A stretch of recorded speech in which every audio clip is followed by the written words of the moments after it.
2. Dieu dans le ciel. Nous venons de dire que le ciel, c'est la présence de Dieu. Là, plus que partout ailleurs, il occupe la première place. Lorsque la Bible, et en particulier l'Apocalypse, nous transporte au ciel, elle nous donne une vision du Seigneur. Dieu le Père, nous venons de le voir, nous est souvent montré gouvernant l'univers. On plaçait des trônes, et l'Ancien des jours s'assit. Son vêtement était blanc comme la neige, et les cheveux de sa tête étaient comme de la laine pure. Un fleuve de feu coulait et sortait de devant lui. 1000 milliers le servaient et 10 000 millions se tenaient en sa présence. Daniel 7, 9, 10. L'Éternel a établi son trône dans les cieux, et son règne domine sur toutes choses. Psaume 103, 19. L'Éternel règne, il est revêtu de majesté, aussi le monde est ferme, il ne chancelle pas. Ton trône est établi dès les temps anciens.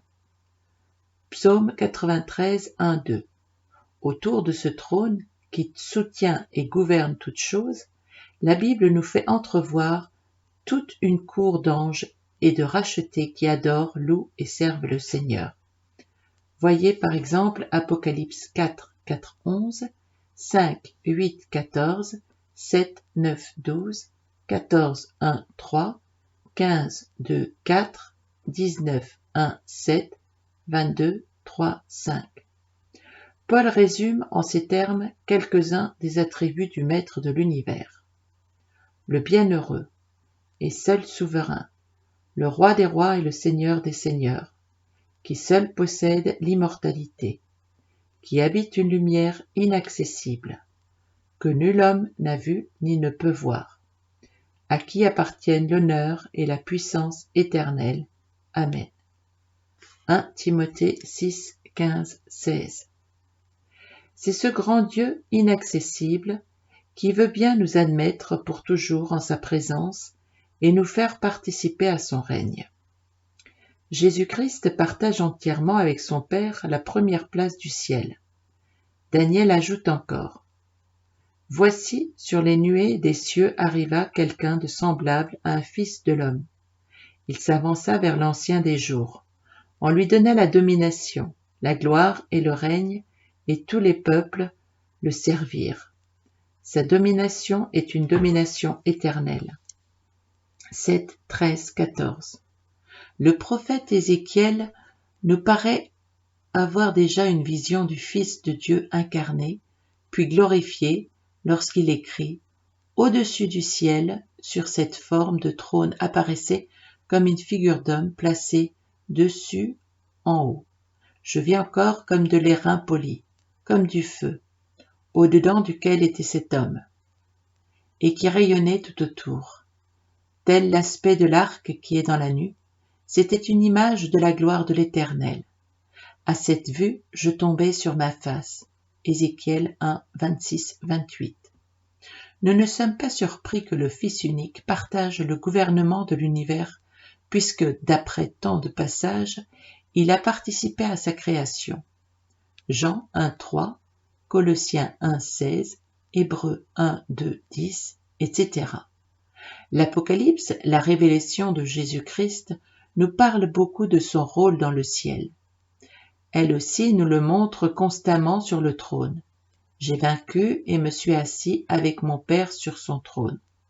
3, 21. Et je vis au milieu du trône un agneau qui était là comme immolé.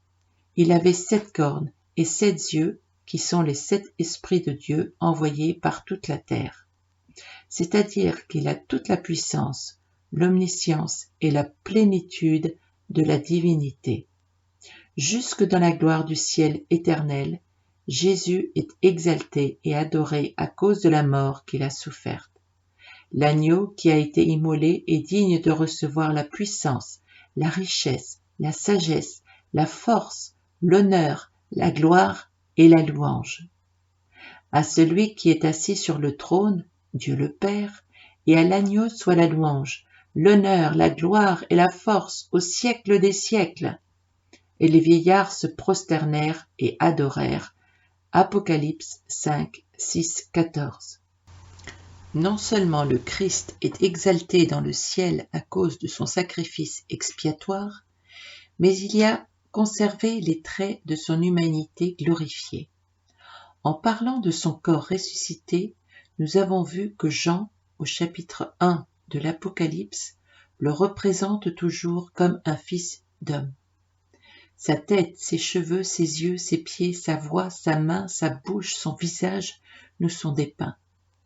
Quel bonheur pour les hommes rachetés que d'être accueillis dans le ciel par l'un des leurs. Celui qui par amour a voulu devenir membre de leur race. L'agneau qui est au milieu du trône les paîtra et les conduira aux sources des eaux de la vie, et Dieu essuiera toutes larmes de leurs yeux. Apocalypse 7, 17. C'est par lui que nous serons assis sur le trône même, qu'il partage avec son Père. Apocalypse 3, 21. C'est à Christ, notre époux céleste, que nous serons unis pour l'éternité. Lorsque Christ aura rassemblé tous les siens dans la gloire du ciel, le cycle de son activité rédemptrice sera terminé. Il avait quitté son Père pour venir par la mort mettre fin à la révolte des pécheurs et rétablir en tout lieu le règne de Dieu. Après la conversion et la résurrection de tous les élus, la grande revanche du millénium, les grands jugements et la victoire sur tous les ennemis, y compris la mort, ensuite viendra la fin, quand Jésus remettra le royaume à celui qui est Dieu et Père, après avoir détruit toute domination, toute autorité et toute puissance, et lorsque toutes choses lui auront été soumises. Alors le Fils lui-même sera soumis à celui qui lui a soumis toutes choses, afin que Dieu soit tout en tous. 1 Corinthiens 15, 24, 28. Le Saint-Esprit, intimement uni au Père et au Fils, continue à agir avec eux pendant toute l'éternité. Soulignons en particulier ce qu'il fera en faveur des rachetés. Si nous recevons ici-bas les prémices ou les arts de l'Esprit, Romains 8, 23, 2 Corinthiens 1, 22, cela signifie qu'à notre entrée dans le ciel, il prendra totalement possession de nous. Alors nous serons par l'Esprit remplis jusqu'à toute la plénitude de Dieu. Éphésiens 3, 19. Pour l'instant, il est le gage de notre héritage éternel. Éphésiens 1, 14. Bientôt, il nous assurera la totalité. En résumé, si nous voulons en un mot dépeindre le ciel, nous pouvons dire à nouveau que ce sera la présence du Seigneur. Dieu tout en tous. Comme l'a suggéré quelqu'un, la lumière du ciel sera la face de Dieu et de l'agneau. La joie du ciel, la présence du Seigneur. La beauté du ciel, la perfection de Dieu. La durée du ciel, l'éternité de Dieu.